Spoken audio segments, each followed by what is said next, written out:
Muchas familias afectadas por la crecida decidieron aferrarse a sus hogares y no salir de sus casas. A continuación vamos a mostrarles cómo están viviendo estas personas en las terrazas y en los sobrados junto a sus animales. Están encima de sus techos.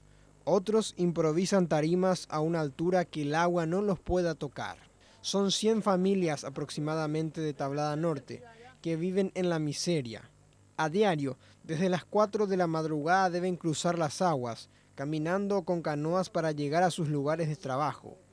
Toda una familia debe esforzarse, incluidos niños que colaboran con el traslado de los vehículos acuáticos. Lo poco que pudieron rescatar lo tienen junto a sus animales, en lugares poco higiénicos. Terneros, cerdos, perros, gallinas y hasta patos.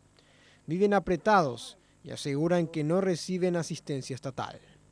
¿Entre cuántas personas están viviendo en este pequeño...? Entre 5, señor. 5. Entre 5, sí.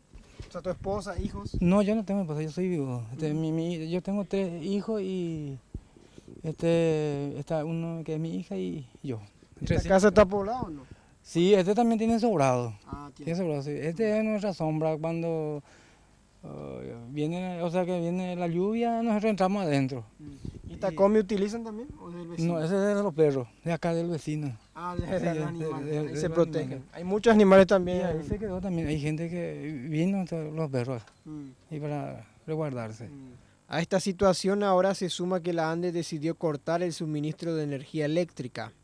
Los alimentos que requieren de refrigeración comenzaron a descomponerse rápidamente. Niños y adultos sufren el intenso calor por no poder encender los ventiladores ni aires acondicionados. Tenemos que mantener leche, yogur y tenemos así un poco de carne, un poco de queso, harina de maíz, eso que es nuestro sustento del día. Y porque no podemos salir todos los días a comprar. ¿Tiene mucho calor? Tu leche, tengo mucho calor. Leche con todo. Y no vamos a poder dormir. Sí, y allá en mi casita es así todo de chapa en la pared y calor, a esa hora es un horno.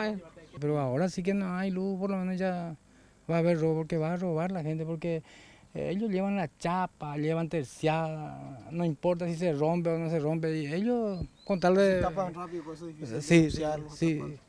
Y es muy difícil, la policía no va a entrar así. Los damnificados exigen que la ANDE restablezca la luz eléctrica, pues según afirman las aguas están descendiendo y medidores ya no apeligran posibles electrocuciones. Tenemos todas las precauciones. ¿No se acercan a los tendidos? No, nada de eso. En muchas casas los medidores ya fueron retirados. Son viviendas que están a metros nada más del río Paraguay.